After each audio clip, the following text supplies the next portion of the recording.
following Chalk Talk is brought to you by Isolite, the emergency lighting experts. Stay educated, my friends. Wisdom is not a product of schooling, but of the lifelong attempt to acquire it. That was Albert Einstein speaking, probably not of emergency lighting maintenance, but I think it equally applies in that instance. Thank you all for joining us for our May Chalk Talk. I'm Evan Ackman. I'm here with Matt and Greg. And our topic this month is emergency lighting maintenance.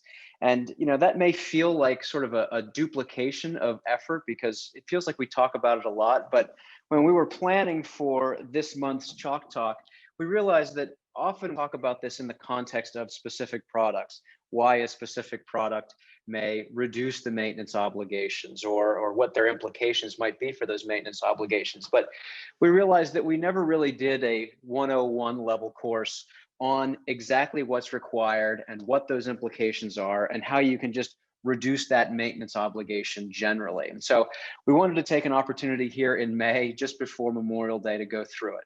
And as is typical with our Chalk Talks, we're going to do it as a 3-act play. We'll talk in detail about the code and specifically what the obligations are, both for emergency lights and exit signs. They're very similar, but we'll talk about it very specifically. Reducing the obligation. How do you actually go from something that takes a lot of time for the facilities team to manage to something that either they have to manage a lot less or maybe not manage really at all because the devices are capable of doing it. And then last, we'll end with a couple tools that we have available for you and your customers in terms of maintenance checklists, some updates that I wanted to draw your attention to on the E3 Mac cut sheets, and then as always, some details on how to get more information from us. As always, this is a Chalk Talk, so you guys are muted. You're unable to unmute yourself. But if you do have questions, please feel free to throw it in the chat or in that QA feature. We will we'll definitely stick around until all those questions are answered at the end. As I mentioned, we're going to start with talking about code. And as is typical with our presentations, we're going to be talking about NFPA 101, the life safety code.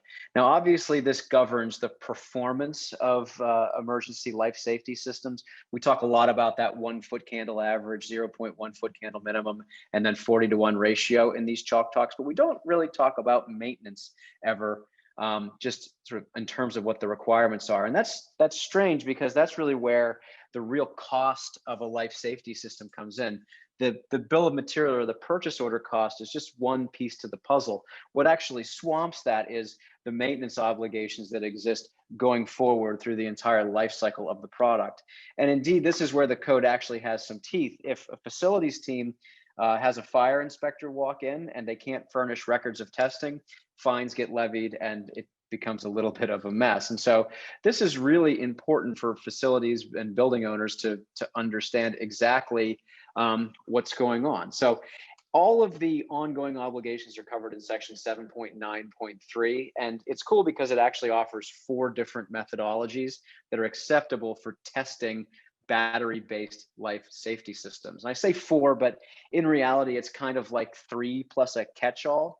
But let's just get straight into what these things are called. Now, I've named these things. The NFPA people didn't call this standard testing, but I think that name really suits it pretty well. This is what we think about and we talk about colloquially when we talk about emergency system maintenance. And so what it says is functional testing shall be conducted monthly with a minimum of 3 weeks and a maximum of 5 weeks between tests for not less than 30 seconds. And then functional testing shall be conducted annually for a minimum of 1.5 hours or 90 minutes. So the trick here is that every month, someone's got to go press a button and test the device for 30 seconds. That just proves that the batteries are all kind of connected and everything's like nominally working. And then this 1.5 hour test is to prove that the battery capacity is still appropriate for the lifetime of the product. So if there were to be an emergency, the batteries would last. The other thing to keep in mind here, and this is where it starts to get a little bit onerous for the facilities team, is there's an obligation to keep written records of all of those tests. So if the fire marshal walks in, it's not enough to walk around and test everything then. You have to prove that these devices have been tested on a monthly and annual basis to NFPA 101. So there's a documentation step associated with this as well. And this really leads to the first source of confusion or maybe misunderstanding. If we go to the next sort of acceptable test methodology, we're going to cover self-diagnostics. And I think what people think is, if I get a self-diagnostic emergency light or a self-diagnostic exit sign, that removes my obligation for maintaining and testing these systems. And in a sense, that's true. What the code says is that once every 30 days, you have to do that 30-second test, but the device is capable of doing it itself. Functional testing obviously still has to be conducted for the same period of time. But where this really jumps up and bites us is you still have to go on a monthly basis and observe that the self-test has run and what the outcome of it was. And you still have to keep written records of those visual inspections and tests. And so, yeah, you don't have to walk around and go press all those buttons, but you still have to walk around at the same frequency and document the output of the self-diagnostics test. So it just saves you a button push. It doesn't actually save you from having to go and do that maintenance, even if it is just a documentation step. Sort of the ultimate version of this self-diagnostics is what I call systems-based testing.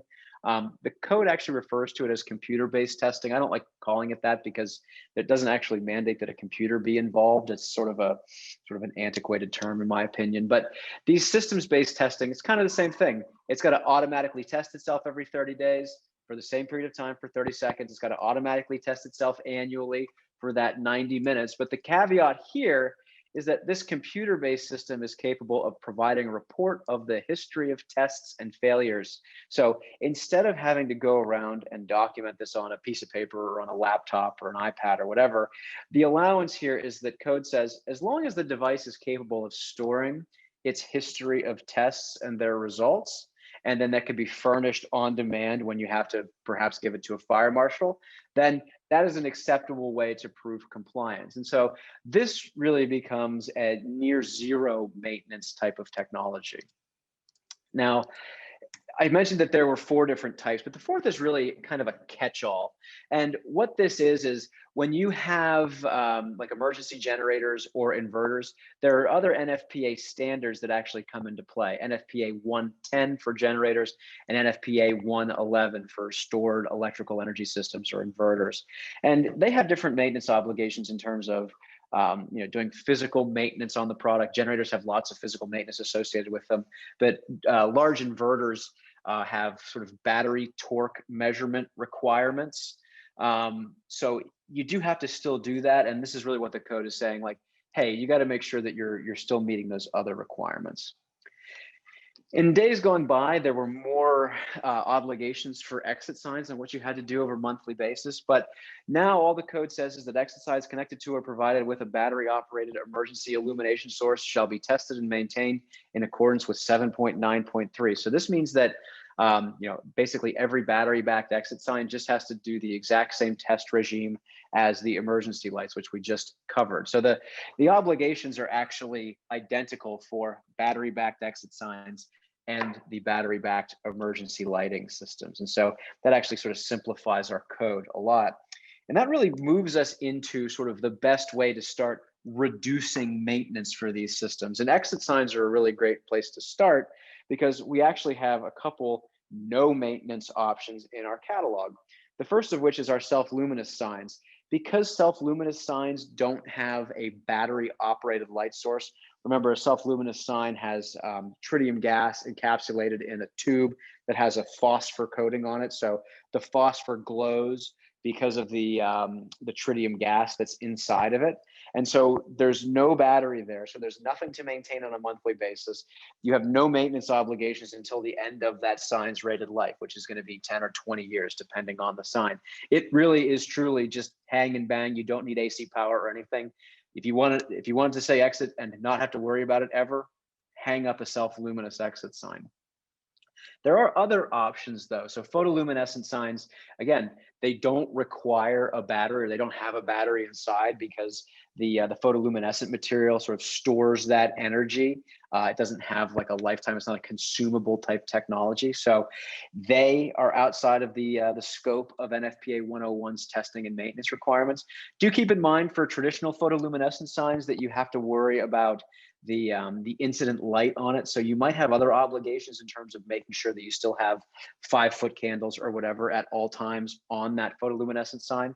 But if you're worried about that, but you still like the no maintenance aspect of it, we, through our dual tech hybrid exit signs, have this hybrid photoluminescent technology.